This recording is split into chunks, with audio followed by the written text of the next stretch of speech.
Warahmatullahi wabarakatuh. Salam wabarakatuh. Halo teman-teman, selamat datang di episode kali ini. Hari ini saya Dede Nur Anissa dan juga bersama rekan saya Putri Rahmatillah. Hari ini kita akan membahas suatu topik yang menarik dan juga relevan, yaitu tentang kebijakan kesehatan akses layanan. Seperti yang kita ketahui, kebijakan kesehatan akses layanan yaitu memicu kepada suatu akses layanan kesehatan serangkaian aturan, peraturan, dan juga program dari pemerintah.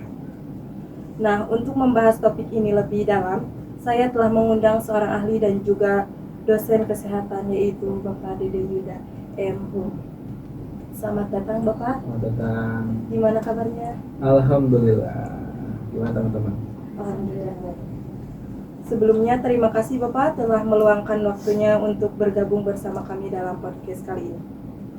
Baik Bapak, sebelum kita memulai diskusi kali ini, bisa Bapak jelaskan terlebih dahulu gambaran umum mengenai kebijakan kesehatan akses layanan. Baik. Oke, terima kasih teman-teman sekalian, sahabat sekalian. Ini tema yang menarik sebenarnya gitu ya, terkait dengan aksesibilitas pelayanan kesehatan. Dan tentu ini isu yang senantiasa berkembang dan menarik gitu ya. Tapi kalau kita runut sebenarnya apa itu akses layanan kesehatan secara umum, dan sederhananya akses kesehatan itu adalah kemampuan setiap orang untuk mencari dan mendapatkan pelayanan kesehatan gitu ya. Dan kalau kita runut kembali pada kebijakan umum pengelolaan negara kita, maka tidak lepas dari konstitusi negara kita ya. Jadi akses pelayanan kesehatan bagi masyarakat itu adalah hak dan kewajiban bagi negara untuk menyediakan akses pelayanan. Kalau misalkan kita baca di Undang-Undang Dasar pasal 28 huruf H, itu bagaimana warga negara itu memiliki hak, gitu kan, terhadap pelayanan kesehatan, atau lebih spesifiknya terhadap akses dari pelayanan kesehatan. Kemudian di pasal 34 ayat 3, di sini ada kewajiban negara untuk menyediakan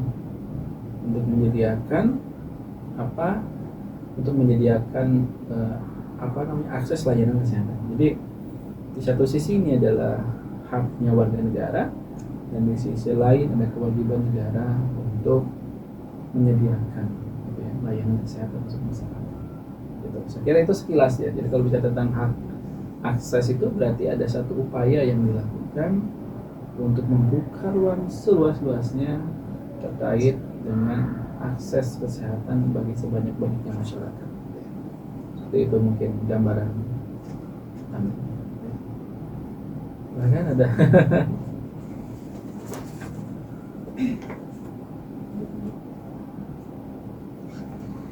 Jadi menurut Bapak, bagaimana perkembangan kebijakan kesehatan akses layanan di wilayah terpencil dalam beberapa tahun ke depan? Baik, saya kira sebelum saya jawab pertanyaan itu, saya gambarkan dulu mungkin ya. Karena kalau kita lihat tujuan dari kebijakan kesehatan itu kan adalah untuk menyediakan pola pencegahan, pemeliharaan, penanganan, dan perlindungan ya, kepada kaum rentan, gitu, kepada kaum rentan yang mungkin terdampak atau dengan sifat-sifat tertentu gitu ya. Dan kalau kita dihadapkan dengan permasalahan apa sih yang menjadi akses, apa yang menjadi faktor dari penghambat akses pelayanan itu sendiri gitu ya, maka yang saya ketahui ada minimal 3 aspek yang menjadi penghambat dari akses pelayanan kesehatan itu terganggu gitu ya, atau tidak maksimal diakses. Yang pertama adalah hambatan yang sifatnya fisik. Itu terkait dengan kemampuan gerak, alat transportasi gitu ya. kemudian hambatan ekonomi, kemampuan masyarakat, kemampuan finansial masyarakat, gitu ya. Mungkin salah satunya apa, dengan ketidakmampuan atau lemahnya ekonomi, maka kepesertaan asuransi yang kecil gitu ya, karena jangankan untuk bayar asuransi, mungkin untuk apa, untuk makan aja susah kan gitu ya. Kemudian adalah yang itu dialami sekali oleh negara kita adalah hambatan geografis, luas wilayah yang sangat luas gitu ya, kemudian pulau yang harus melewati dulu lautan gitu ya. Jadi, dan tadi melihat pertanyaan yang tadi, saya kira ini tidak lepas dari faktor hambatan ini, dan ini menjadi masalah yang saya kira khususnya dihadapi oleh negara kita gitu ya. Dan tentu hal yang sudah dilakukan oleh negara kita itu saya kira dalam artian sudah sangat luar biasa. Contoh misalkan bergulirnya jaminan kesehatan nasional gitu ya, dan itu saya kira menjadi salah satu upaya yang efektif, efisien, dan masif gitu ya. Jadi itu mungkin bisa menjawab sebagian besar dari faktor penghambat yang barusan saya sampaikan gitu ya. Jadi orang sakit itu tidak mesti berpikir dari mana uangnya untuk berobat gitu ya, karena mungkin layanannya sudah disediakan secara percuma atau secara gratis oleh negara gitu kan. Walaupun mungkin sifatnya yang berbeda, metodologinya saja yang berbeda. Kemudian negara tidak menjamin serta merta seluruh warga negaranya untuk bisa mengakses pelayanan kesehatan dengan cuma-cuma gitu ya. Mungkin ada beberapa segmen gitu ya, yang itu mungkin jadi tanggung jawab negara. Kemudian segmen lain itu keterlibatan individu masyarakatnya terkait dengan kontribusinya membayar premi gitu ya. Dan sampai hari ini 98% klaimnya pemerintah Pak Jokowi di akhir-akhir itu kan, bahwa Pak Jokowi mengatakan bahwa 98% rakyat Indonesia itu sudah menjadi anggota JKN gitu ya, klaimnya gitu ya. Dan data BPJS, data statistiknya mengatakan seperti itu.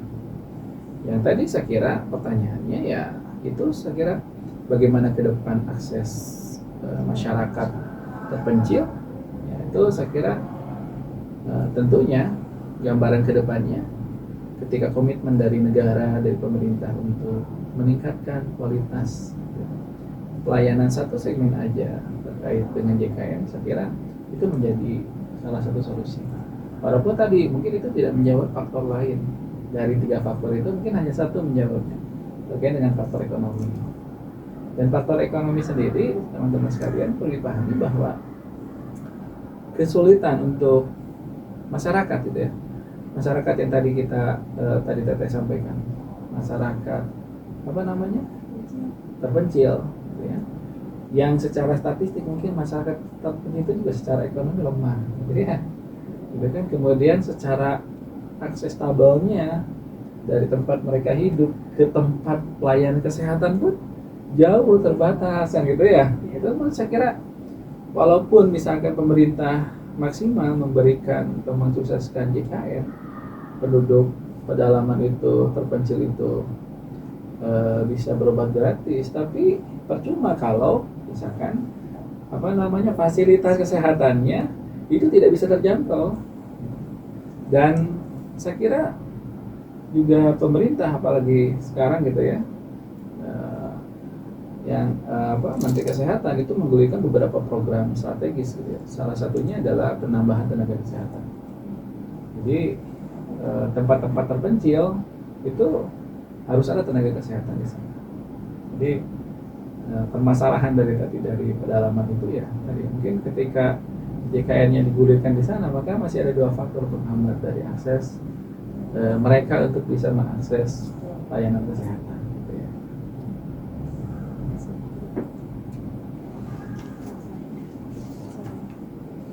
Baik Bapak, sebelum kita mengakhiri sesi ini, adakah pesan atau rekomendasi bagi masyarakat umum tentang kebijakan kesehatan akses layanan? Oke, baik teman-teman, terima kasih. Intinya bahwa bukan hanya tugas negara gitu ya untuk memberikan akses layanan kesehatan kepada masyarakat, tapi semua komponen bangsa ikut bertanggung jawab dan harus terlibat dalam proses ini. Kenapa? Ya karena tadi faktor yang menghambat terkait dengan dapat diaksesnya layanan kesehatan tentunya saya kira tidak cukup oleh program ini diberikan pemerintah. Yang jelas saya kira jiwa gotong royong, bahu membahu, persaudaraan juga itu. Apalagi tadi misalkan kalau kita bicara tentang akses layanan kesehatan bagi saudara-saudara kita di tempat terpencil, maka saya kira semua komponen negara, semua komponen bangsa harus terlibat di dalamnya. Ya. Dan tentu kesungguhan pemerintah ini menjadi suatu hal yang penting juga. Dan tentunya mudah-mudahan keterlibatan dari lintas sektoral gitu kan pada unsur pemerintahan ini terlibat gitu ya. Itu aja mungkin pesannya. Dan bagi mahasiswa saya kira ada ruang untuk melakukan itu. Kenapa? Karena ada ruang advokasi gitu ya. Jadi bisa membantu untuk terlaksananya akses layanan kesehatan bagi masyarakat di sekitar kita mahasiswa gitu ya. Jika ada yang sakit misalkan ya, kemudian terkendala, maka kita bisa mengedukasi. Apalagi buat teman-teman ARS gitu ya, yang mungkin nanti ada di ranahnya itu gitu, untuk mensukseskan program ini. Itu mungkin dari saya, teman-teman. Terima kasih banyak Bapak atas waktu dan wawasan yang sangat bermanfaat. Saya yakin diskusi kita hari ini memberikan banyak pencerahan bagi kami dan juga pendengar. Baik pendengar setia dan teman-teman sekalian, terima kasih telah menyimak episode kali ini. Sampai jumpa lain waktu dan tetap semangat. Wassalamualaikum warahmatullahi wabarakatuh. Assalamualaikum warahmatullahi wabarakatuh.